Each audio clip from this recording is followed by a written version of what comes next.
mes partive politike. Faleminderit shumë.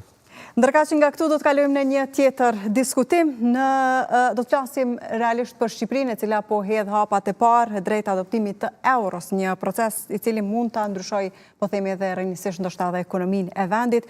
Çfarë do thotë kjo për qytetarët, sa e kanë përqafuar këtë idenë për të kaluar nga leku tek eurot? Në një lidhje të drejt për drejt kemi analistin gazetarin Aleksandër Qipa. Zotri Qipa, përshëndetje.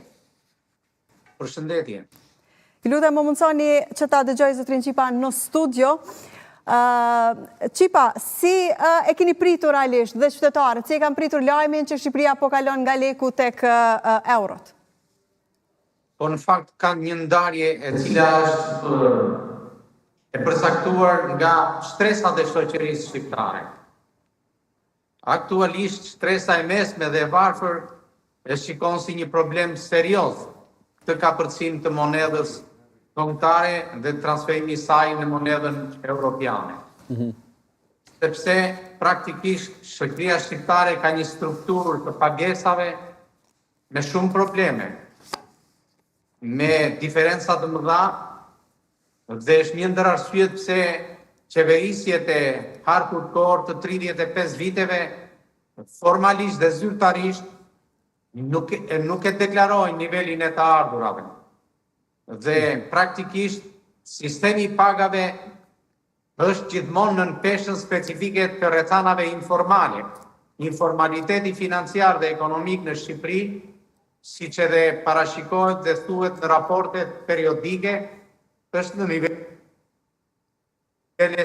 Nga ana tjetër, sektor të rëndësishëm siç janë praktikisht turizmi, padyshim që e pranon dhe pjesa më e madhe pronarëve të aseteve turistike, kryesisht rrjetet hoteliere dhe sistemet e shërbimit që kanë bëjnë kryesisht me rrjetet e dyqaneve apo janë të interesuar ta përdorin monedhën ndërkombëtare, euro, sepse përjashtojnë atë që quhet konvertimin e monedhës ndërkombëtare në monedhë kombëtare. Në këto momente, ndjes që ndërpres, mund të vazhdosh. Jo, isha duke pyetur sepse realisht në për reagime të shumta në opinionin publik. Dhe pritet sigurisht të kenë ndryshime në ekonominë e vendit, sepse e tha dhe zotri Qipa që shtresa e mesme dhe e varfër janë të pakënaqur. Me sa duket e kemi sërish zotrin Qipa.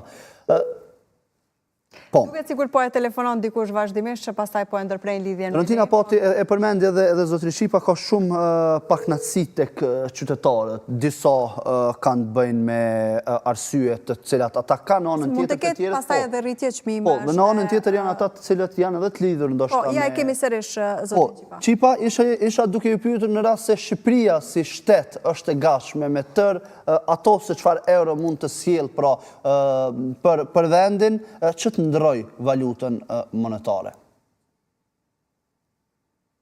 Po, në Shqipëri ka një opinion i cili dominohet nga fakti që stresat e ulta shoqërore dhe ato që nuk plotësojnë të ardhurat minimale të burimeve financiare dhe të pagave mujore, do të përballen me një situatë kritike ekonomike dhe financiare.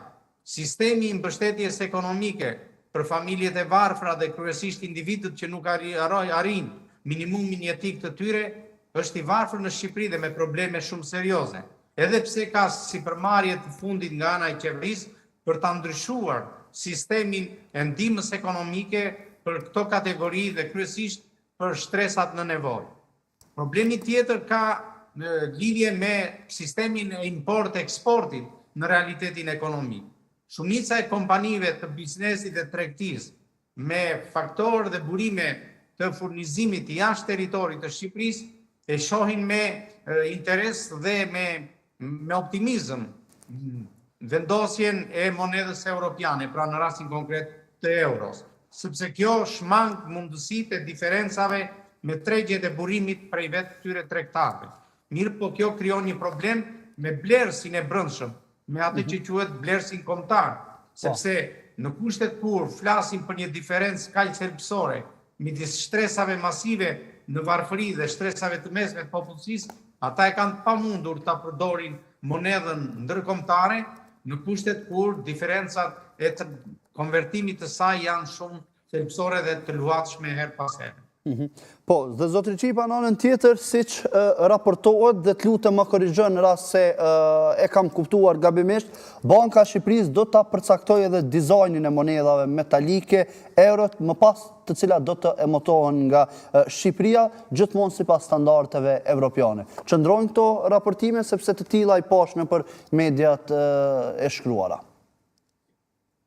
Pavarësisht se zyrtarisht në raportimet periodike Banka e Shqipërisë flet për një situatë të qëndrueshme ekonomike dhe për rritje, e vërteta është që në kategoritë masive të shoqërisë ka probleme serioze, që do të thotë diferenca midis entiteteve tregtare dhe masës së blerësve dhe masës së qytetarëve është ende shumë serioze dhe praktikisht është shumë tregues që nënkupton që në Shqipëri nuk kemi një balancë ekonomike, nuk kemi një situatë e cila të krijojë mbrojtjen e stresave në nevojë dhe nga ana tjetër mbështetja e politikave që e liberalizojnë maksimalisht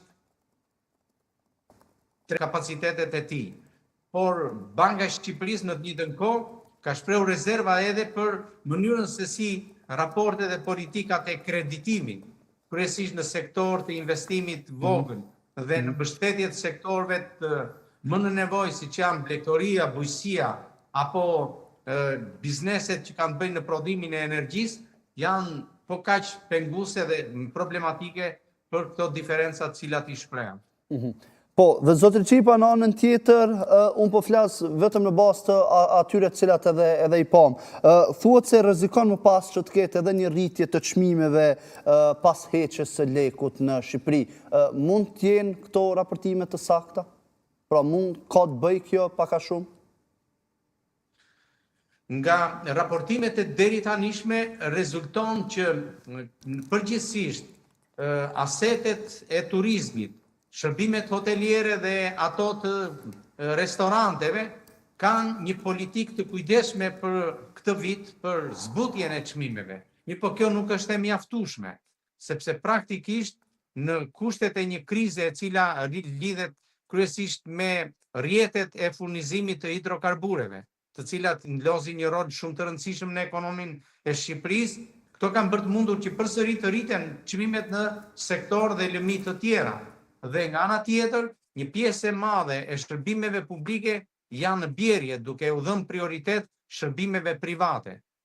Ky disproporcion midis shërbimeve publike dhe shërbimeve private e ka rritur koston në kurisë të qytetarëve dhe ka rënduar financiarisht po ata. Dhe nga ana tjetër, qeveria nuk ka marrë masa për të krijuar politika zbutëse ose lehtësuese ndaj kësaj situate.